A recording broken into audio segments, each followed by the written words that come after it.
binibining Ashley Tiffany Sarsales at ang ipapakita ko po ngayon ay ang aking teaching demo para sa Junior High School, Ikasyam na Baitang. Magsitayo ang lahat para sa ating panalangin na papangunahan ni Binibining Hazel.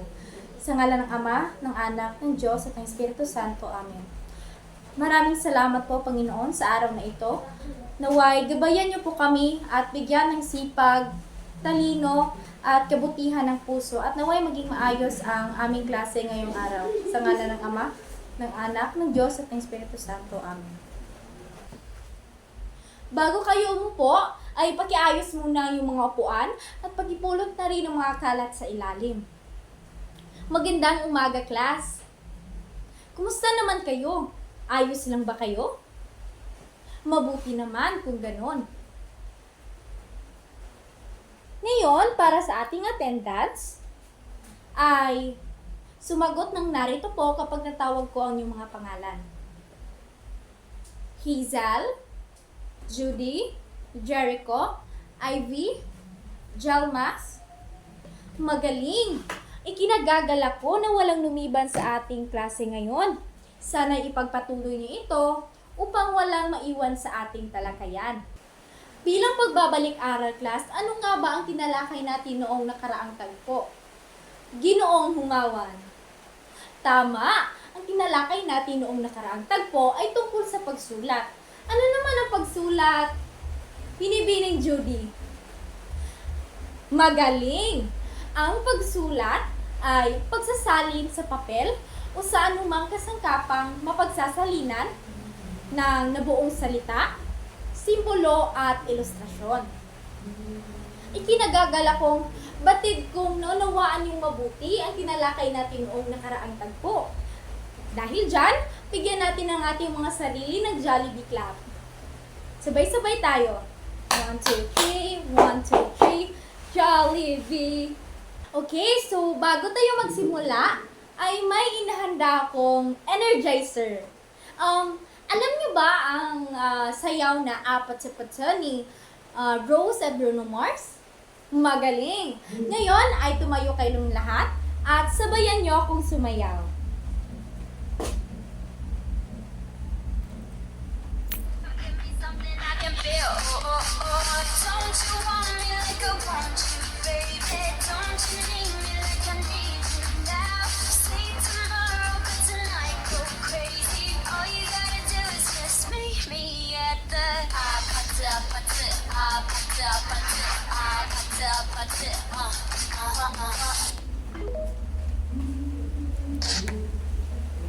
Maraming salamat sa inyong partisipasyon, class. Galing nyo namang sumayaw, class.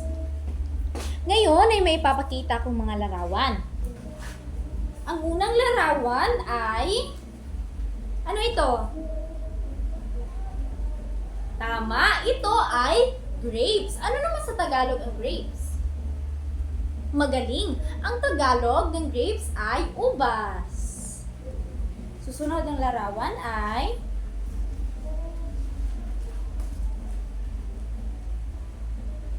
Ito ay mga manggagawa.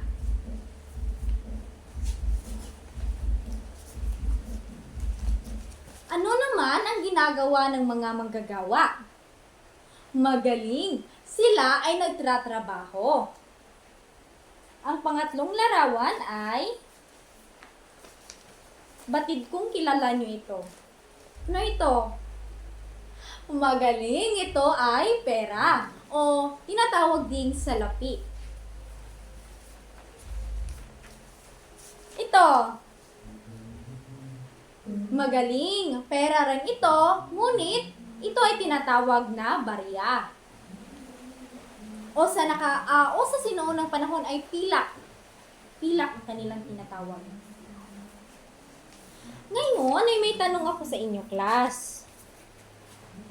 Ano ba ang koneksyon ng manggagawa at salapi? Magaling! Ang koneksyon ng manggagawa at salapi ay kailangan munang magtrabaho ng manggagawa bago siya mabigyan ng sahod o pera. Naranasan niyo na bang magtrabaho at kumita dahil doon? Magaling. Ano namang mga trabaho ito? Maraming salamat. Base sa inyong sagot ay kumita kayo dahil sa pangingisda, pagsasaka, pagtatanim ng palay, ano pa? Pagbabantay ng bata. Naku, napakasipag nyo naman, class. May isa pa akong katanungan. Makinig ng mabuti dahil pubunot ako ng mga pangalan na sasagot sa aking mga tanong at magbibigay ng kanilang sariling opinyon. Isipin mo ang isang araw kung saan ikaw ay naghihintay ng pagkakataong magkatrabaho at kumita para sa iyong pamilya. Paano kung sa huli, sa kabila ng maikling oras na iyong pagtatrabaho, ay nabigyan ka ng parehong halaga tulad ng mga nauna? Ano ang mararamdaman mo?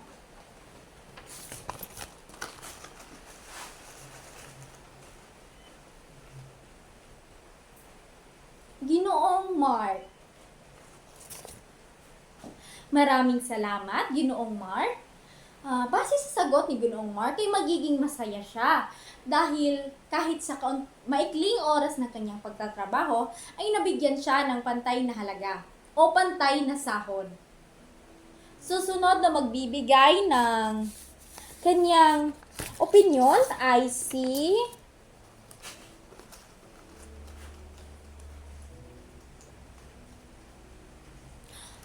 Ginoong Jericho.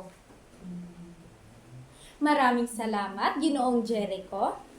Base sa sagot ni Ginoong Jericho ay magiging malungkot siya dahil para sa kanya, hindi karapat-dapat nabigyan siya ng pantay na sahod. Dahil maikling oras lang siya nagtrabaho. At ang huling opinyon, Ginoong Alvin. Maraming salamat. Ayon sa sagot ni Ginoong Alvin ay magiging malungkot siya at magrereklamo siya sa may-ari dahil para sa kanya hindi ito patas at dapat bigyan siya ng sahod na base sa kanyang oras ng pagtatrabaho. Ang lahat ng aking mga katanungan, class, ay may koneksyon sa ating panibagong paksa ngayong araw. Ang panibagong paksa natin ngayong araw ay tungkol sa parabolang pinamagatang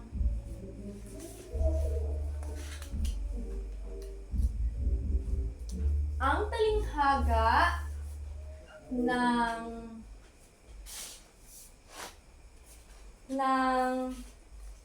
may-ari ng ubasan. Bago tayo dumako sa ang talinghaga ng may-ari ng ubasan, ay ano nga ba ang parabola? May sasagot ba?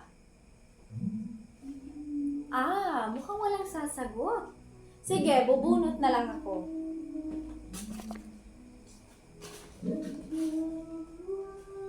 Okay. Ginoong Christoph.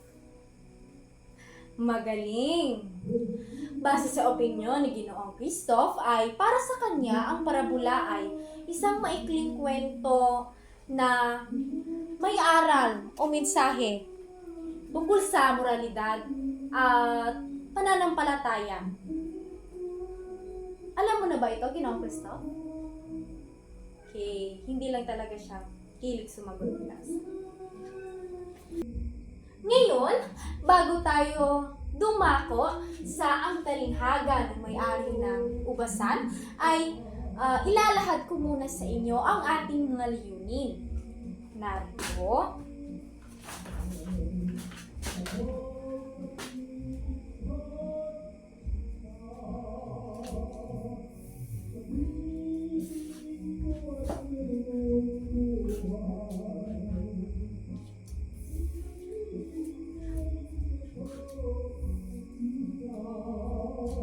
Ang unang layunin ay natutukoy ang kahulugan ng kasabihang ang nahuhuli ay nauuna at ang nauuna ay nahuhuli. Pangalawa, nabubuo ang pagpapahalaga sa katarungan at pagkapantay-pantay sa lipunan. Pangatlo, nakabubuo ng matibay na argumento at kasanayan sa pagpapahayag sa isang debate upang mas mailapit ang mensahe ng parabula sa mga mambabasa o manonood. Bago natin basahin ang talehhaga ng may-ari ng ubasan, ay may ipapakita akong mga salita, mga mahihirap na salita na maaari niyong mabasa sa ating kwento upang mas madali niyo nang maunawaan ito. Ang unang mahihirap na salita o sagabal ay ang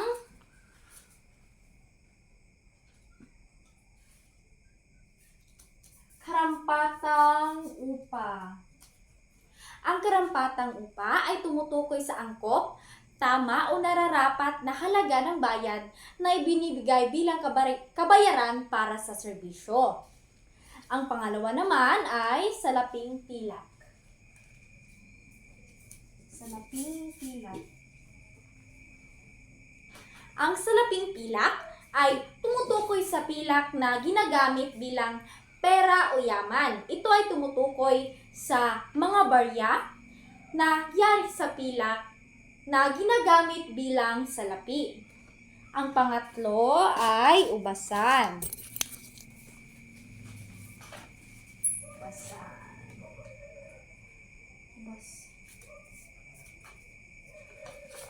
Ang ubasan, ito ay tumutukoy sa isang lugar o taniman kung saan pinapalaki at inaalagaan ang mga ubas. Ang pang-apat naman ay katiwala.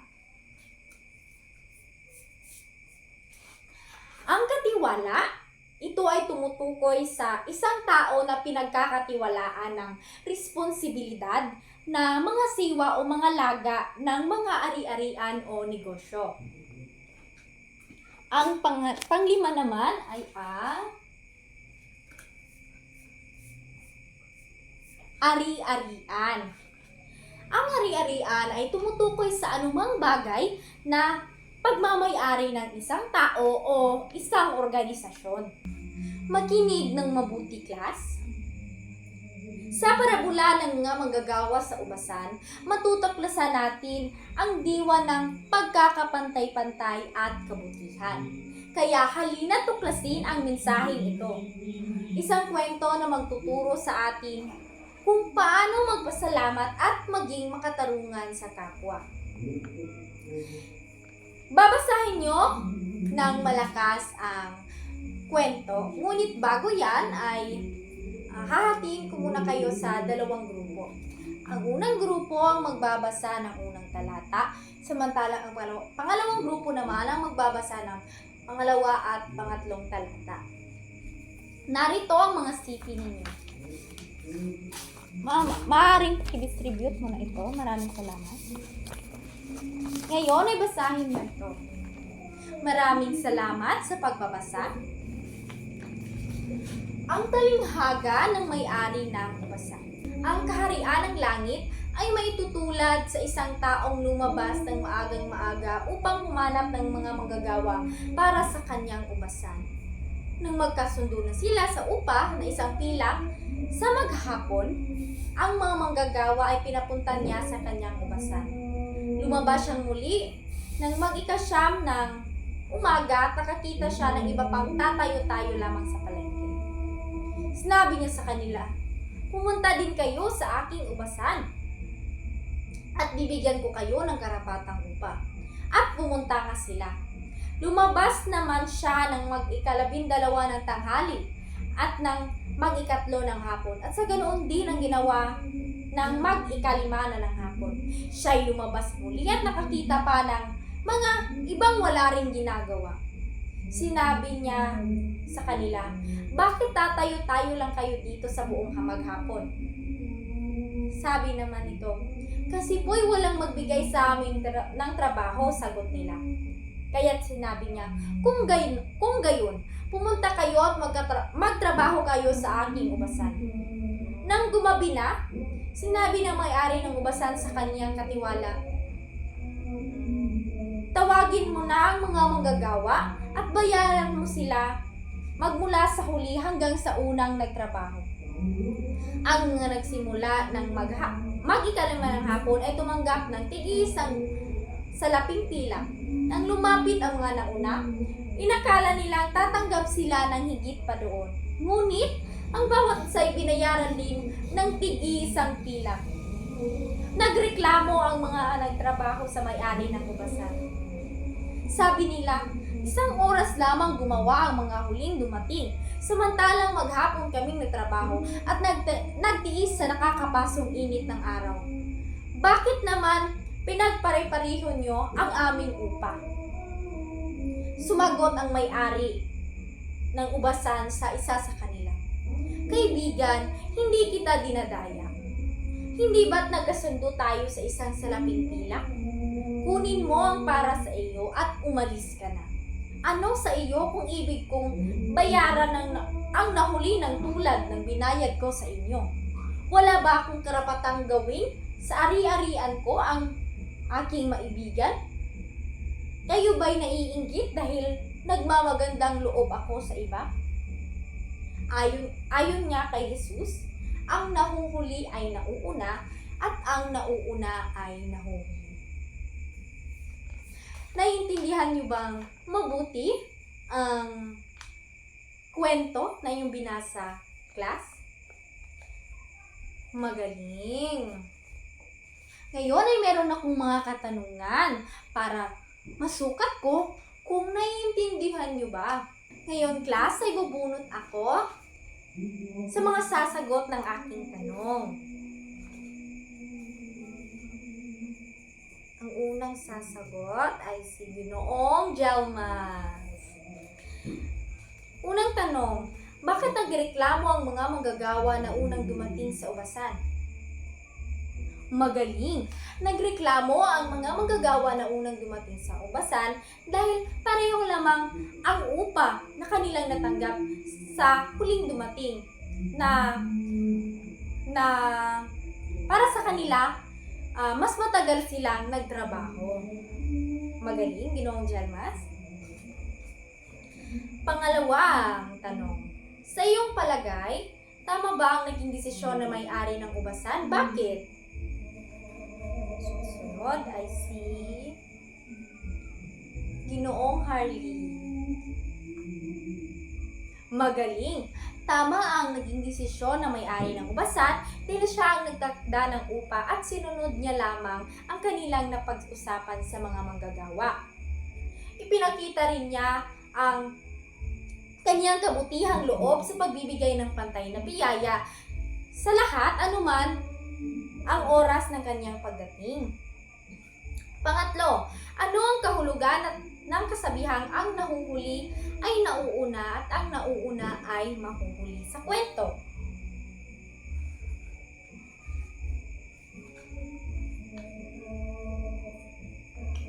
Ginoong Clen, maraming salamat. Ang kasabihang ito ay nagpapahiwatig na ang biyaya ng Diyos ay pantay-pantay at hindi nakabase sa gaano katagal o kung kailan nagsimula ang isang tao sa kanyang paglilingkod. Ang Diyos ay nagbibigay ng kanyang kagandahang loob hindi lang sa inaasahan ng tao. Pang-apat na tanong, Binibining Janela, mayroon bang sitwasyon sa totoong buhay sa totoong buhay kung saan naramdaman mong hindi patas ang isang bagay? Paano mo ito hinarap? Okay, maraming salamat. Base sa sagot ni Binibining Janela ay nangyari yon sa kanya tulad ng sa paaralan na kung saan ay sa isang proyekto ay malaking effort na kanyang ginawa. Ngunit, pantay lang na grado ang binigay ng guro sa kanyang kaklase na kaunti lang naman ang ginawa sa kanyang project. Mahirap man itong tanggapin, ay kailangan niya itong unawain. At mahalaga ang pagiging bukas sa pananaw ng iba. Panglima naman, tanong ay, ang sasagot ay si Binibining Judy. Ano ang aral na itinuro ng parabula tungkol sa biyaya ng Diyos? Maraming salamat. Ang parabula ay nagtuturo na ang biyaya ng Diyos ay hindi nakabase sa ating mga gawa, kundi sa kanyang walang hanggang kabutihan. Ang lahat ay may pagkakataong makatanggap ng biyaya anuman ang kanilang estado sa buhay o kung kailan sila nagsimula sa kanilang pananampalataya. Magaling, class. Batid kong naunawaan niyo talaga ang kwento. Ngayon ay meron akong ipapagawa sa inyo. Ito ay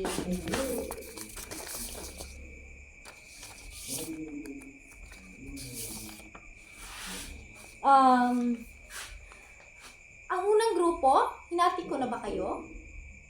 Okay. Ang unang grupo at pangalawang grupo, di ba? Sige. Magdadaos kayo ng debate kung tama ba o mali ang naging desisyon ng may-ari ng ubasan na pagpantay-pantayin ang sahod ng lahat ng manggagawa. Ang isang grupo ay magtatanggol sa desisyon habang ang isa ay tutol. Bibigyan ko kayo ng 25 minuto upang gawin ang gawain. So, ang unang grupo ang magtatanggol sa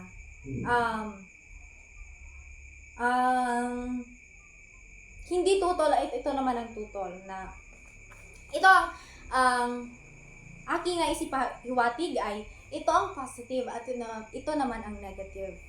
Okay? Ngayon ay babasahin ko muna ang rubric sa pagdedebate. Nilalaman ng argumento. Ang mga ideya ay malinaw, lohikal at sumusuporta sa posisyon gamit ang parabula at sariling opinyon. 25%. Pangalawa, pangangatwiran. Malakas ang ebidensya, may matibay na sagot sa mga tanong at mahusay na naipagtanggol ang posisyon. 20%. Pagsasalita. Malinaw at maayos ang pagsasalita. May kumpiyansa at tamang tono ng boses sa pagpapahayag ng ideya. 20%. Pagtugon sa tanong. Naipakita ang kakayahang sumagot ng wasto at may lohika sa mga tanong mula sa kabilang panig. 15%. Pakikilahok ng grupo.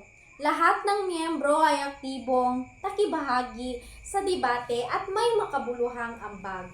10%. Paggalang sa kabilang panig. Naipakita ang respeto sa mga tanong at sagot ng kabilang panig. Walang panunuya o mapanirang pahayag. 10%. Ngayon ay magsimula na kayo. Maraming salamat, class. Napakagaling nyo palang magdebate. Meron pala kayong talento doon. Ngunit, sasabihin ko na kung sinong nanalo sa dalawang panig. Ang nanalo ay ang unang grupo. Bigyan natin sila ng masigabong palakpakan. Magaling. At narito ang aking komento. Magaling ang inyong naging pagganap sa debate. Malinaw ang inyong mga argumento, mahusay ang inyong ebidensya, at naipahayag ninyo ng maayos ang inyong mga ideya. Sa pangalawang grupo naman, ang komento ko ay, bagamat hindi nyo nakuha ang panalo, maganda pa rin ang inyong ipinakitang pagtatanggol sa inyong panig. Naroon ang effort at maayos ang inyong paliwanag, ngunit maaaring higit pang paghusayin ang pagtutok sa mga detalye at ang paraan ng pag-counter sa argumento ng kalaban at huwag kayong paghinaan ng loob at gamitin ang karasang ito para mas gumaling pa sa susunod na pagkakataon. Yun lamang. Pero, meron pa akong isa pang gawain na ipapagawa sa inyo. Gumawa kayo ng isang maikling talumpati na nahahati sa 3 bahagi. Simula, katawan at wakas. Sa simula, pinakikilala ang parabola at ang mga paksa. Sa katawan, ipapahayag ang mga interpretasyon sa parabola at ibigay ang sariling karanasan o salipunan. Sa wakas naman, magbigay ng konklusyon at mga aral na natutunan mula sa kwento. Gawin ito ng 10 minuto at siguraduhin tatagal ang talumpati ng 2 hanggang 3 minuto. So, individual ang gawain ito. Salamat sa mga talumpati ninyo. Napakagandang boses. At hindi lang yun. Mahusay ang naging presentasyon ng inyong maikling talumpati na ipahayag ninyo ng malinaw at direkta. Naging mabisa rin ang inyong paggamit ng wika. Subalit, maaari pang pag-usayin ang pagsasaulo ng talumpati upang maiwasan ang mahabang pag-pause. Yun lamang ang aking komento, class. Sa inyong takdang aralin, ay magbigay kayo ng 3 sitwasyon sa buhay. Sa paaralan, sa pamilya, o sa komunidad. Kung saan maaaring ipakita ang kabutihang loob o pagkakapantay-pantay at isalaysay kung paano ito gagawin batay sa aral ng parabola. Sa susunod na sesyon natin ay ibabahagi ninyo ito sa klase sa pamamagitan ng pagpapahayag sa harap ng klase o oral presentation. Yun lamang ang ating klase ngayon, class. Sana'y naiintindihan niyong mabuti ang ating tinalakay ngayong araw. Maraming salamat sa pakikinig.